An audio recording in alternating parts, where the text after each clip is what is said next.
Hey guys, it's Joel Baker. I'm back here with Steve Landers, Chrysler, Dodge, Jeep in West Little Rock.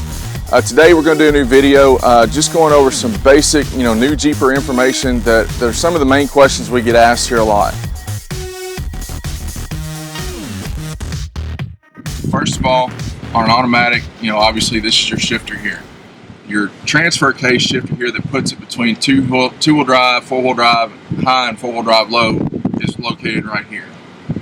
Most of the time driving around town you'll be in two-wheel drive, but if it starts to get icy, snowy, it's wet conditions, you're traveling at a high rate of speed, 40 miles an hour or so, and you might encounter something that would cause you to slip, you want to be in 4 high. If you're riding around an off-road park or riding on trails or something like that where you've got deep mud holes and things like that, you would need to be in 4 low. The reason being, when you're crawling around a trail, if you're in 4 high and trying to do it and the transmission and transfer case is under a lot of load, you're doing it for a long time, it will tend to overheat, and a light will come on the dash and say, you got to stop, you got to let it cool down. So you're waiting on the side of the road or side of a trail for 30 minutes while it cools down.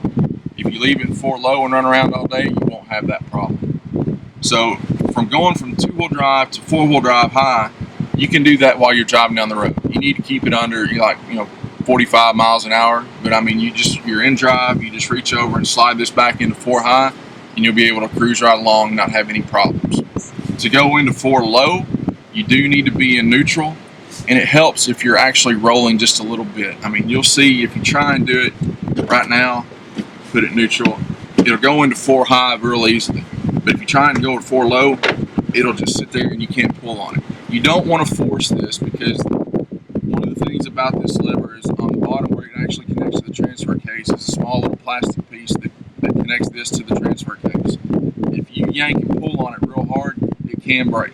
And so just to make sure it doesn't, you always want to make sure you're rolling forward or backward just a little bit. It'll slide right in and you're good to go. To go into 4-wheel drive high from 2-wheel drive, you're on the move, you're driving, you can be under 45 miles an hour. You just reach over here, pull over and back, and it puts you in 4-wheel drive, and the light will come on the dash.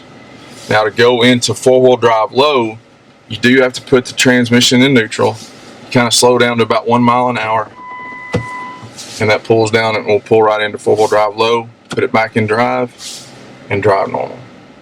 Come see us at Steve Landers, Chrysler, Dodge, Jeep, Ram, above the Rave Theater, only in Little Rock.